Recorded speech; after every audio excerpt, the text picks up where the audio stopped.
Hello, everyone. Reverend Cole here with another episode of Questions for Cole.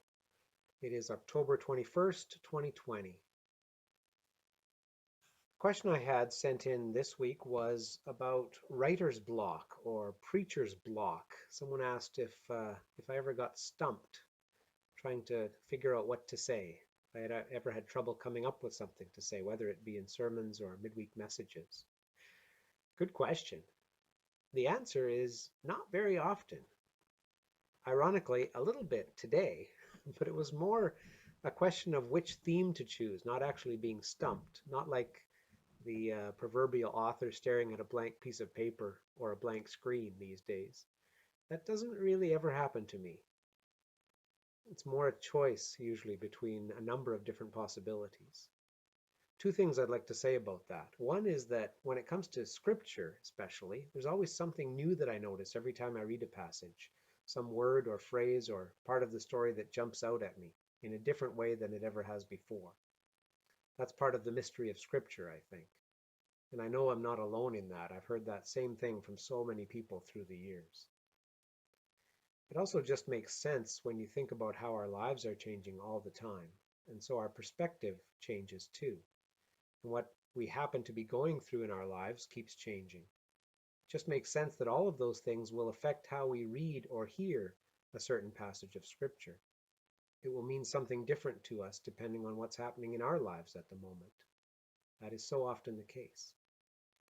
So there is always some new angle, some new path to follow, some new line of thinking, some new journey to take when talking about a scripture passage and thinking about one. And as preachers, we ask for some help from God in trying to decide what people might be needing to hear on a particular Sunday. So those times in prayer, times in contemplation, they always seem to bear fruit. God always has something to say, not just to preachers, but to everyone, if we put ourselves into a position to hear, if we give ourselves time to listen, if we're open to it. The other thing I want to say about that is that there are so many good resources out there that help with sermon writing and even midweek message writing. We have our own United Church resources like Broadview and Gathering that have so many interesting stories and ideas.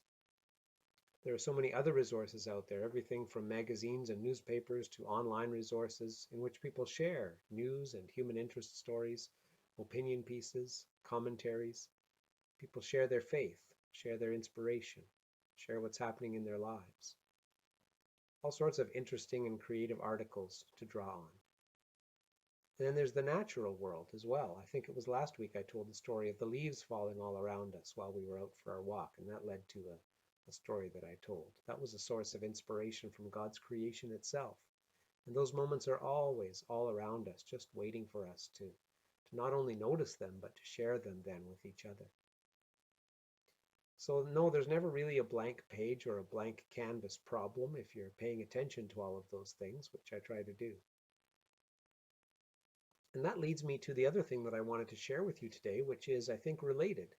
It was the question that was asked in Broadview Magazine's summer issue just a couple of months ago in their question box column written by Christopher White. And it had to do with, in part, how ministers and churches are actually getting better at sharing resources with each other right now.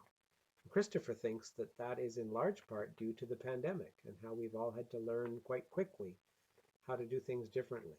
Let me read you the question and the answer from Question Box in this version of, or this issue of Broadview Magazine. The question was, the COVID-19 pandemic obviously caused a lot of change this spring. Do you think it has permanently changed the church? And the answer from Christopher White, he entitles this whole piece, Lessons from a Crisis. His answer is this.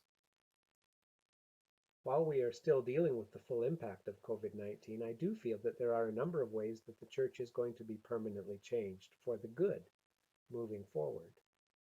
The first is that we are not just breaking down silos between clergy, we are demolishing them. He alludes to the fact that in the past it has always seemed that clergy are almost in competition with each other rather than wanting to share with each other. So we're seen as being in these silos far apart. He continues saying, We are all sharing resources and support in ways that hadn't been done up until now. You just have to look at ministry Facebook groups to see that in action. And I am part of a couple of those myself.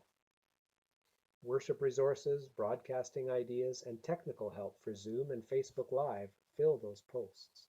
And most heartening, he says, is the personal support both offered and received when one of us is feeling overwhelmed or exhausted by all the changes. I also believe that this cooperation will extend between communities of faith. The future will be about working collaboratively and not in isolation. The other positive is how communities of faith responded to the challenge of not being able to meet in person. When the lockdown began, decisions were made efficiently and implemented immediately as we migrated all our ministries online. The church showed how it could adapt literally overnight as needed. This capacity to both decide and act broke down the usual pattern of multiple discussions and deferring significant issues to the next meeting, and then the next meeting, and the next meeting. Although I have to say, even in our online meetings, we have deferred a few issues to the next online meeting. So some of those negative habits have remained with us. And Christopher finishes with these words: "We have learned invaluable lessons through this, and the world is moving much too fast for us to go back to the old ways of decision making. Crisis reveals character, and what it revealed about the church should give us hope." That's a hopeful answer. I really like the way he decided to focus on the positives of what has happened to our churches, all the changes that have happened, rather than the negatives, and there have been both. But a very nice, hopeful answer that can give us hope for the future. Let me know if you have other questions for me. I'd love to hear them and respond to them in the weeks to come. Send them in to cole@selkirkunitedchurch.ca. Have a great week, everyone, and I'll see you next time.